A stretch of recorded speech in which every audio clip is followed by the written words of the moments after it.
So the good news is that the hurricanes that have hit Florida are largely over and a lot of rebuilding is happening. The bad news is we're already starting to see some of these flood vehicles show up in the salvage auction pipeline.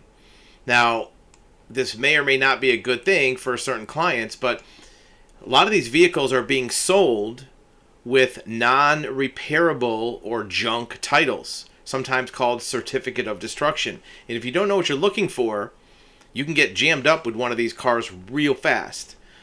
Just because it says non-repairable, don't think that that's a challenge to you to repair it anyways. If you see something as certificate of destruction, don't confuse the fact that maybe you can save it from being destroyed. A lot of these vehicles look perfectly fine, no physical damage. You might know or be able to see that there's flood evidence in the vehicle, but sometimes they appear to be running and drivable and maybe need small repairs. The problem is, it doesn't matter how minimal the repairs are.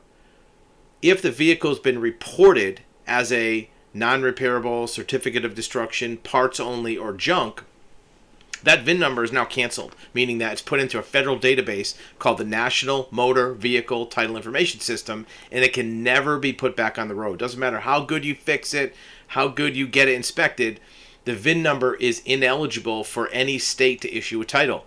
We're already starting to see dozens of these vehicles show up in auctions from Copart or IAA or other auctions.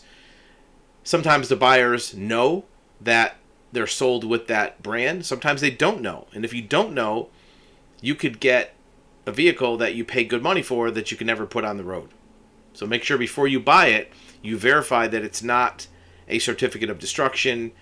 A salvage title you can do something with, but a non-repairable or junk title you cannot. Doesn't matter how good the car is or how much you fix it up. So be aware of these vehicles. If you're a consumer, make sure that you know what you're getting into. If you're buying a car through a broker, make sure that you understand what the broker is disclosing to you so you do not get a vehicle that's worthless for you to use as a running and driving car.